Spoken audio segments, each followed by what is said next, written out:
Bueno, pois abrimos sección agora de Parempar a nosa horta particular con Nusca Chousa. Hola, que tal? Moi boa tarde, encantadísima de estar aquí. Pois é a nosa primeira vez. É a nosa primeira vez xuntas, pero seguro que vamos a salir. Como se di? Triunfosas. Triunfosas, sí, señor. Non era a palabra correcta, non, Iago? Triunfosa. Sí, triunfo... Pois mira, non sei. Bueno, igual non está moi bendita, pero estou segura que todo o mundo me entende. Triunfadoras. Triunfadoras. Sí, pero... Entendemos todo. Sí. Iso.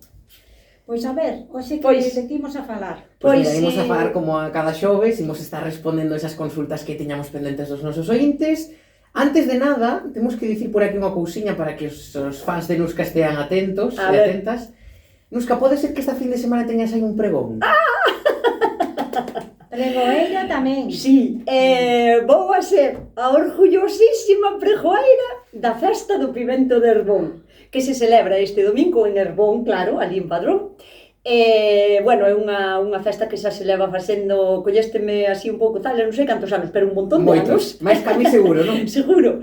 É unha festa na que se friten un montón de pimentos que se involucra casi o pueblo inteiro en facela nunha carballeira bonitísima ao lado do mosteiro de Herbón. Bueno, non sei se é un mosteiro ou se é un... bueno, como se fora unha iglesia. Vale. E vai a ser? Pois mira, segundo Google, sí? Moi ben, moi ben. Celebrase a primeira no ano 78. Que me dis? No 78? Mi madre, que xa é máis bella que a minha festa tamén. Eu ainda non nacera. Madre mía. Botadelle conta.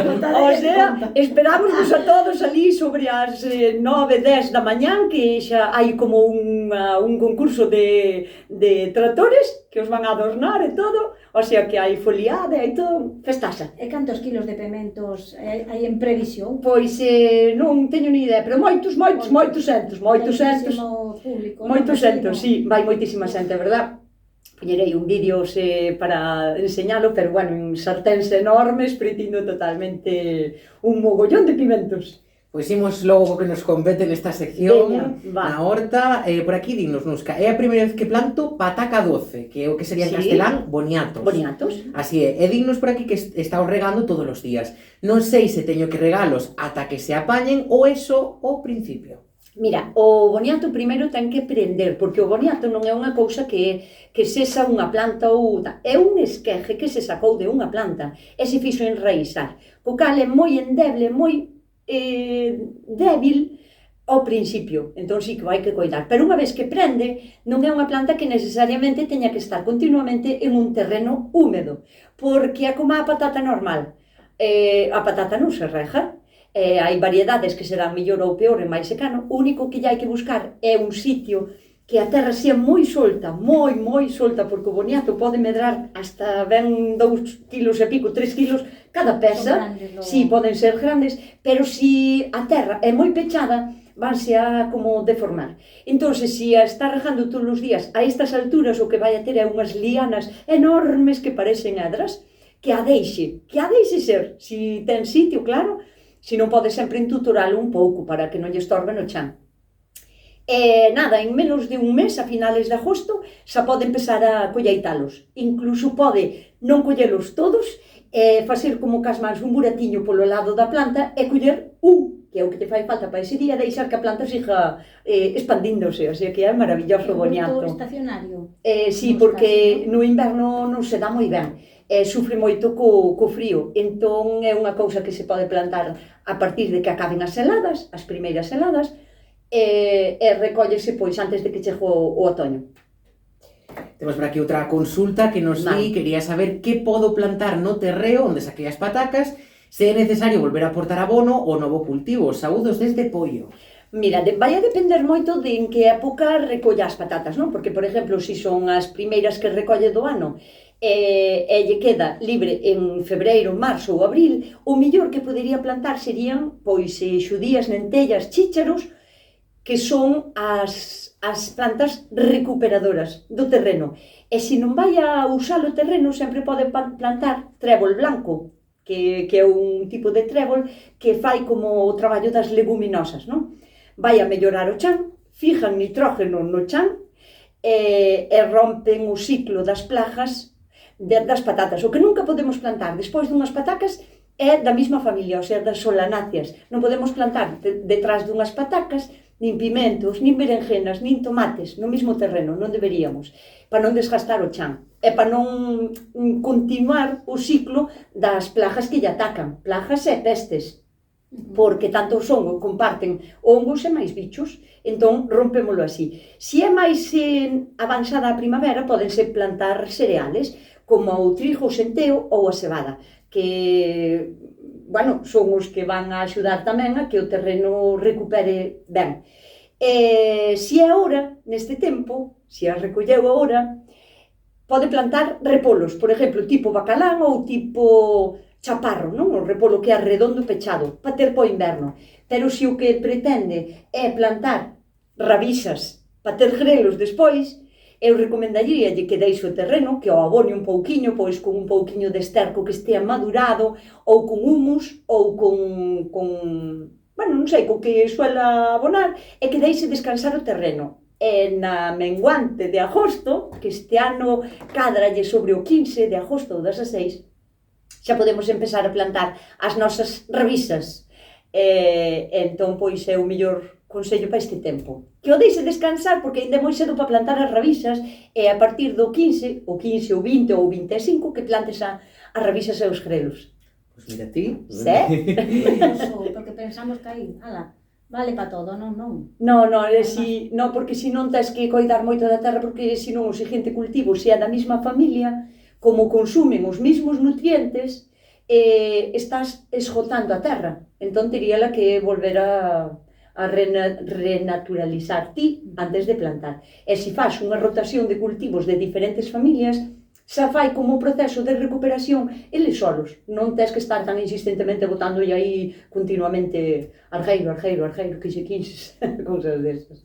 Por aquí outra consulta que nos di, Nuska, poderías dicirme como se podan as plantas de sandía e melón? Ten moitas flores e dame a min que todo iso é demasiado. Nada, non van arriba, non, que va. Ademais, tanto a sandía como o melón, matas e vivas a botar flores, e se deixamos ir toda a ramallada arriba, a planta non é selectiva, simplemente vai a non botar fruto ou botalos moi pequenos. Bueno, ou se lle vai moi dentro, imagínate que a plantas, tú ves a suerte do mundo e tú ves unhas sandías tremendas, que tamén pode pasar. Eso chaman a suerte do principiante.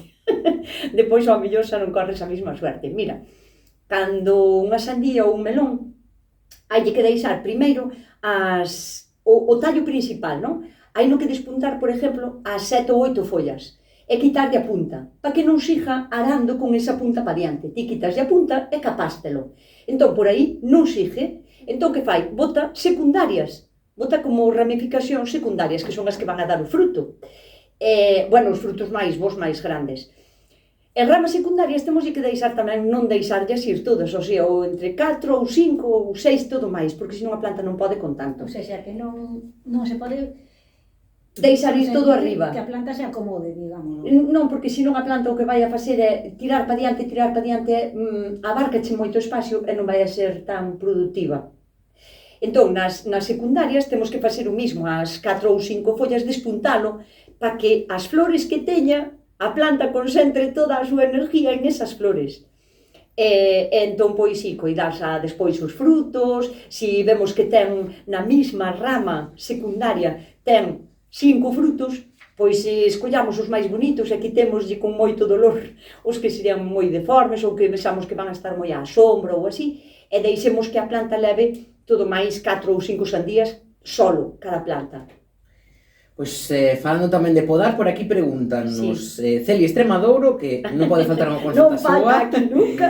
Pregúntanos se os xirasois se podan. É a primeira vez que os planto. Ai, non se podan. Bueno, a ver, depende, porque mira, os girasoles, para empezar, podense plantar desde que empeza a primavera, todos os días, hasta que casi chega o inverno, o sea, calquera día, porque hai plantas que non, por exemplo, plantar agora un tomate ou sementar agora un tomate ou un pimento vas tarde, non chegas, pero o girasol sí, porque o girasol, cando está en pleno verán, crecendo, vai a ser grande, bonito, fermoso. Cando sea no otoño que o plantas agora, pode ter as flores máis pequeniñas, pero van a ser unhas flores fermosísimas para floreros, o sea, máis pequenas, máis cuquiñas. O sea, que pode dar flor todo o ano, pero a mesma planta non. A mesma planta bota esa flor e morre.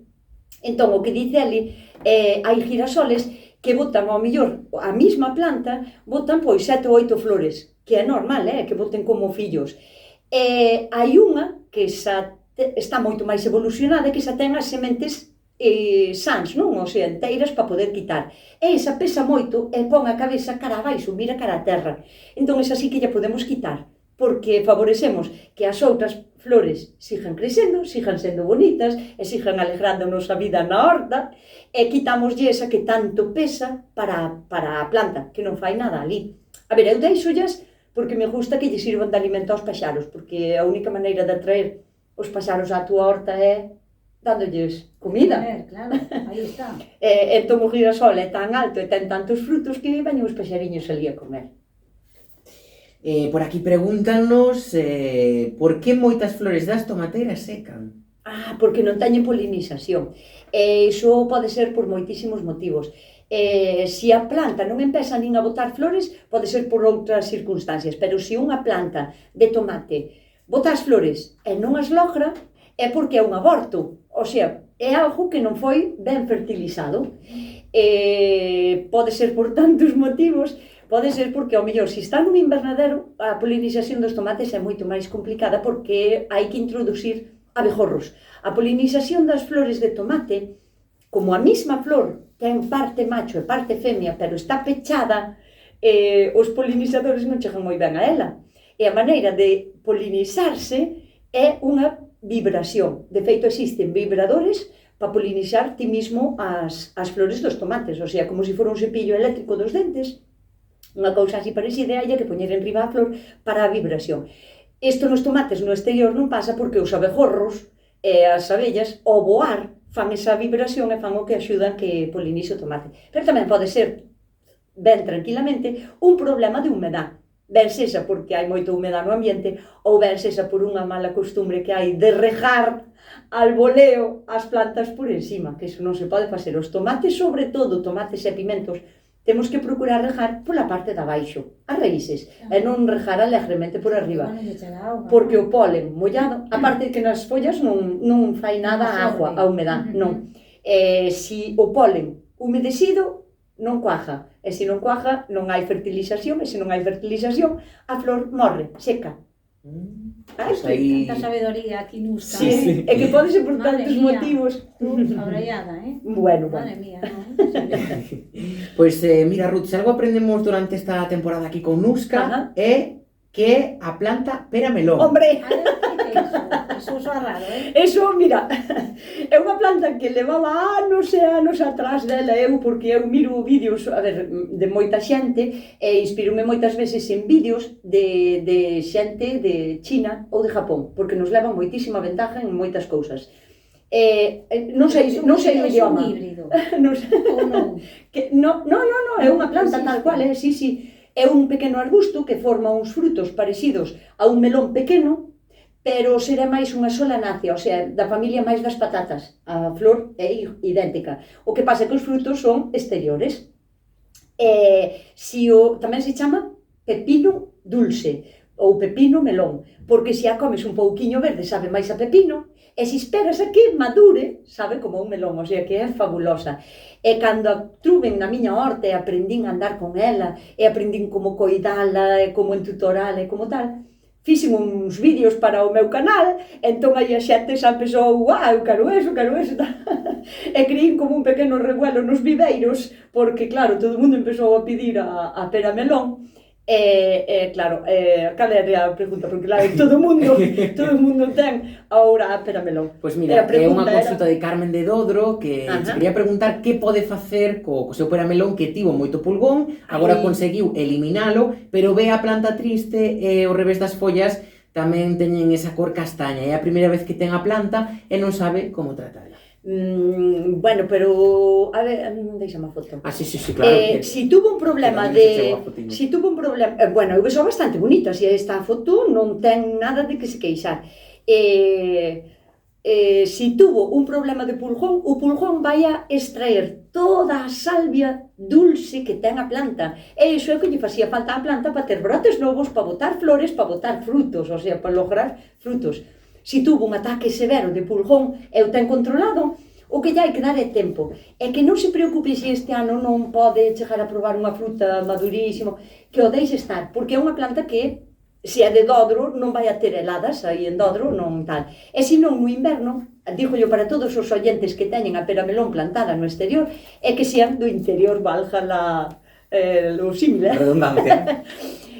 porque no inverno o que deberían de facer é poñerlle unhas estaquiñas e cubrila con unha malla térmica de inverno, que son baratísimas e que as hai en todos os agros a vender. É moi barata, o sea, nin a €1 o metro cuadrado.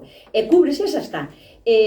A esta amiga de Dodro o que lle dixo é que teña paciencia e que se non é este ano é po ano, que se acorde de fertilizala, o que sea, con un purín de ortigas ou con algo de miñocas ou compos ou o que sea, pero fertilizala, porque é unha planta que traballa moitísimo, bota moita flor, bota moitísimo fruto e necesita constante fertilización, e que non lle falte agua, porque sí que é moi galopina da agua. Eu noto nas miñas que teño algunha un pouco máis apartada e que non rego tanto e que non ten tanto fruto como a mimosa que está ao lado dos tomates, porque esa coido a mellor. Entón, pois eso, paciencia. Non sei se nos daría tempo a contestar unha rápida. Sí, eu estou segura de que sí. Dinos por aquí, como podo secar a lavanda para facer infusións? Secanse as flores ou tamén o talo? E as follas do maracuxá tamén podo secalas? Non lle recomendo para nada secar as flores para infusión, as follas, as flores sí, porque as follas amargan moito, aínda que teñen olor a hora de usalo para aceites esenciales ou para velas ou para outro tipo de preparados, para isto non. Entón, o que lle recomendo é secar as flores. E como se secan? Como me gusta a mí secar todas as plantas olorosas que vou usar para infusións. Trapiño blanco encima da encimera, onde non lle vai a dar o sol para nada, e colocalas que ningún estea sobre si, o sea, cada unha sobre si, sin amontonalas. En 2 días ou 3, cando sequen ben e fajan ruído ao andar con elas, que as garden nun cacharriño de cristal. E as flores de maracuyá. De maracuyá. Esas sí que tamén se poden guardar, porque ademais son moi olorosas e son moi ricas para tomar en infusión, sobre todo para mesturar, por exemplo, pois cunha erva luísa, cunha manzanilla, botarlle un par de flores de maracuyá que che fai así como un olor diferente, non? E fai unha infusión riquísima. E mira, Ruth, antes de que ti despidas a Nuska para darlle paso a información, creo que a mellor forma de despedir esta temporada cunha mensaxe de Celi Extremadura que nos di: hoxe non hai pregunta, xa bastante rompo a cabeza todos os xoves, só quería desexarvos boas vacacións, a quen as colle, claro, e en especial a miña querida Nuska. Bicazos para todo o equipo. Moitísimas gracias, que contenta me vou. Que contenta me vou de vacacións. Pois Nuska Chousa, pasa bo verán. Moitísimas gracias, e igualmente. Deste bo tempo, polo menos a toda agora. Sí, sí. Desfruta da festa da horta, da miña horta tamén, que teño moito traballo pendiente. E nada, que che vaya ben. E para a volta da temporada, a ver se nos volvemos a ver por aquí. A ver. Deica. Deica.